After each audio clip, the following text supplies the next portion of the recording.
The story of the Odyssey is one of the oldest and most influential tales in human history. A journey filled with adventure, loss, and transformation. It tells the tale of Odysseus, king of Ithaca, who, after the fall of Troy, is stranded far from home, struggling to return to his wife, Penelope, and son, Telemachus. But the Odyssey is not just a story about returning home. It is a story about the nature of heroism, the influence of the gods, the complexities of human character, and the cost of the journey itself. Odysseus is not only challenged by monsters and mythical creatures, but also by the very gods that shape his fate. His journey tests his intelligence, his endurance, his morality, and his sense of identity. The fall of Troy and the beginning of the journey. The Iliad ends with the fall of Troy, a war that lasted 10 years. Odysseus, the clever and resourceful king of Ithaca, played a crucial role in the Greek victory. The idea of the Trojan horse, which allowed the Greeks to infiltrate the city and defeat it, was his. But his journey home would be far from easy. Odysseus, Miller's brother, the writer on the journal, Odysseus is not simply returning to a peaceful kingdom.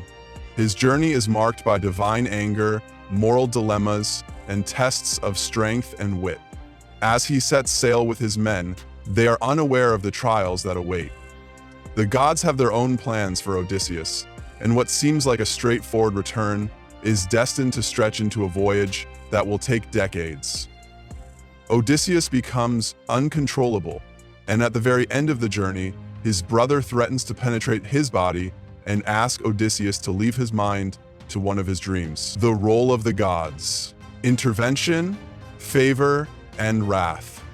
The gods are never far from the action in the Odyssey. They constantly intervene in the lives of mortals, often in ways that challenge their free will. The gods' actions are driven by their personal grudges, desires, and whims, and Odysseus becomes the pawn in their eternal games. At the heart of Odysseus' journey is his relationship with the gods. Sonnet 3. While Zeus, the king of the gods, ultimately favors Odysseus, Poseidon, god of the sea, holds a deep grudge against him for blinding his son, the Cyclops Polyphemus. This divine vengeance drives much of Odysseus' suffering. Yet Athena, goddess of wisdom, constantly supports him, guiding him with her wisdom and strategies. Throughout the epic, the gods' roles are more than just interventions in a hero's journey. They serve as reflections of the complexities of human nature. They serve as reflections of the complexities of human nature. They serve as reflections of the complexities of human nature. They serve as reflections of the complexities of human nature. They represent forces that can be both supportive and destructive, reflecting the unpredictable nature of life itself. Telemachus. The sons search for his father. While Odysseus battles the gods and monsters, his son Telemachus begins his own journey. The suitors in Ithaca have overrun the palace, believing that Odysseus is dead. Telemachus, now a young man, embarks on a quest to learn of his father's fate. His journey takes him across Greece, meeting with leaders like Nestor and Menelaus, who were once allies of Odysseus. Sweet. From them, he learns about his father's legacy and the powerful influence Odysseus had in the war at Troy. Telemachus grows from a boy into a man through this journey, understanding more about the value of leadership, wisdom, and the importance of family. Telemachus' quest also serves as a counterpoint to Odysseus' own journey. Where Odysseus is learning the limits of his power and wisdom, Telemachus is learning how to take responsibility and fulfill his role as the heir to Ithaca. The Cyclops. The power of cunning over strength. The first major obstacle Odysseus faces is the Cyclops Polyphemus, a giant who lives alone on an isolated island. After Odysseus and his men land on the island, they enter the Cyclops' cave, expecting to find food and shelter. But Polyphemus, a one-eyed giant, traps them and begins devouring them one by one. Instead of relying on brute force, Odysseus uses his intellect. Likewise, Odysseus uses his intellect. He tells Polyphemus that his name is Nobody, so that when he blinds the Cyclops, Polyphemus can only call for help by saying that nobody is attacking him. The cleverness of this trick allows them to escape, but not without consequences. As they sail away, Odysseus reveals his true identity to Polyphemus, and the Cyclops curses him, calling on his father, Poseidon, to punish Odysseus for his arrogance. This moment is pivotal because it reveals the tension between wisdom and hubris. While Odysseus's intellect saves him, his pride and failure to act with humility sets the stage for much of his prolonged suffering. So, The Sirens, temptation, and self-control. One of the most haunting episodes in the Odyssey is when Odysseus and his crew sail past the Sirens, beautiful, dangerous creatures whose song lures sailors to their deaths. Aware of the danger, Odysseus orders his men to block their ears with beeswax, but he himself is determined to hear their song.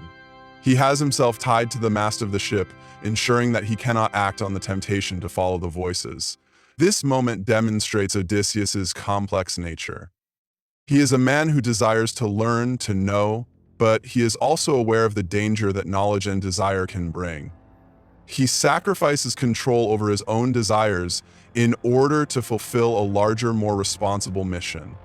It is a test of self-discipline, and Odysseus passes it with foresight and restraint. And now he is eager for a new challenge. He cares but little for the lives of the sea gods.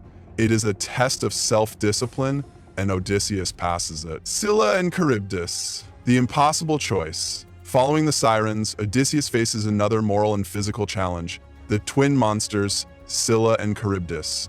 Scylla is a six-headed beast that snatches sailors from ships, while Charybdis is a whirlpool capable of devouring everything in its path. The narrow strait between the two monsters seems impassable, and Odysseus must make a choice. Knowing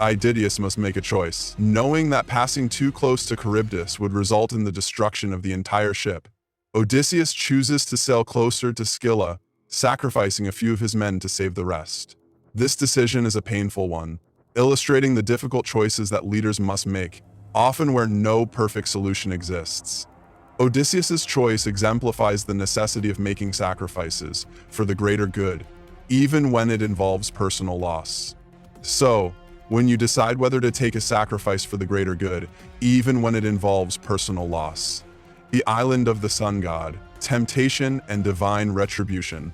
Perhaps one of the most tragic moments of Odysseus's journey occurs when he and his men land on the island of the sun god, Helios. The men are warned not to harm the sacred cattle of Helios, but hunger and temptation get the best of them. They slaughter the cattle, and as a result, the gods punish them severely. Zeus, in retaliation for the violation of divine law, strikes the ship with a thunderbolt, killing all of Odysseus's men. Odysseus alone survives, cast ashore on the island of Aegina, where he is kept by the nymph Calypso for several years. This episode highlights the destructive consequences of failing to respect divine laws, even in the midst of hardship. The return home, reclaiming Ithaca after years of wandering, Odysseus finally makes his way back to Ithaca. But even as he nears his homeland, he faces further challenges. The suitors, who have overrun his palace, vying for the hand of his wife Penelope, do not recognize him. Disguised as a beggar, Odysseus tests the loyalty of those around him, including his servants and his wife. With the help of his son Telemachus, Odysseus confronts the suitors, killing them and reclaiming his throne. The suitors follow him from the landing to including his throne. The final act of the Odyssey is one of justice, vengeance, and reconciliation, where Odysseus restores order to his household and is reunited with Penelope. His return marks not just the end of his Odyssey, but a return to the life he left behind, changed by all that he has experienced. Themes and lessons from the Odyssey. The Odyssey teaches us many important lessons. First, it emphasizes the importance of intellect over brute strength. While Odysseus is physically capable, it is his cunning, his wisdom, and his ability to adapt that allow him to overcome obstacles. Second, the epic reveals the cost of pride. Odysseus's arrogance, especially when he reveals his true identity to Polyphemus, leads to many of his struggles. And his journey underscores the need for humility in the face of divine power. Finally, the Odyssey explores the theme of perseverance. No matter the trials or temptations Odysseus faces, he never gives up on his desire to return home. His journey is not just one of physical travel, but also of moral growth and self-understanding. The Odyssey is a timeless story of adventure, sacrifice, and growth. Odysseus' journey, full of danger and wonder, teaches us about the complexities of the human condition, our desires, our feelings, and our triumphs. In the end, it is not just about reaching the destination, but about how we change along the way. Thank you for exploring the world of the Odyssey. There is much more to discover in the epic, and its themes continue to resonate with audiences today. The story of Odysseus is a reminder that, like him, we must confront our trials with intelligence, humility, and perseverance.